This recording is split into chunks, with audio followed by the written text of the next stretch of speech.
Good morning, I'm Carrington Fox with In Focus, and it's great to be back in the kitchen with Deby Pitt.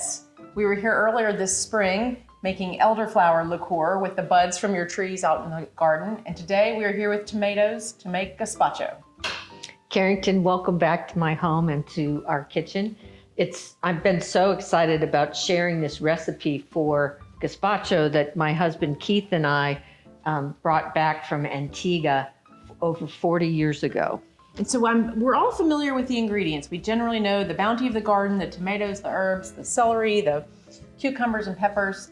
But I think you're going to teach us something today that I did not know. And we're going to take it back to a more fundamental step of how to get the juices and the fruits out of these vegetables and fruits. But we're going to talk about how you can get the juice out of a tomato without going through the process of boiling water, putting the tomatoes in the boiling water, pulling them out, cutting them in half, de-seeding it, because I have my handy dandy kitchen mill here that I'm going to teach you all about. So this is celery. We're going to put some celery into the gazpacho, and what I've already done is I clipped the ends of the celery off so I could put it in water so that it would stay nice and crisp. But you take this device and you stick it on, and then you take this device, which is called a hopper. The hopper, and you put that there. These are graters. This one is used to extract skin and seeds. But if you want to make salsa,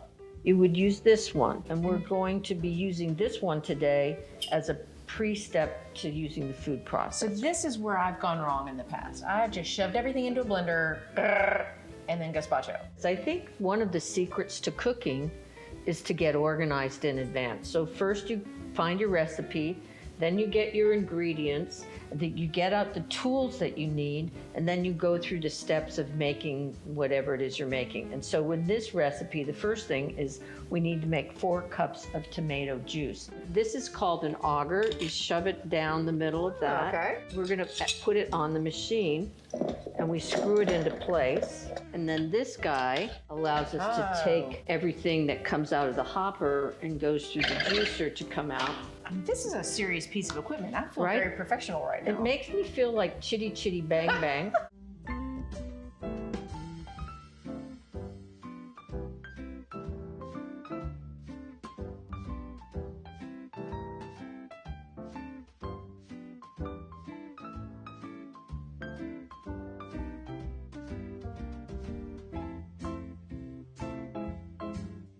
All right, so in the food processor, we now have 4 cups of tomato juice, 2 cups of roughly chopped tomatoes. We have 1 cucumber roughly chopped. We have the equivalent of 1 rib of celery rough chopped, 1 carrot rough chopped, and a piece of garlic rough chopped, and then we have 2 green onions. The recipe I have calls for red wine vinegar, but I personally like sherry vinegar, and it calls for 2 tablespoons.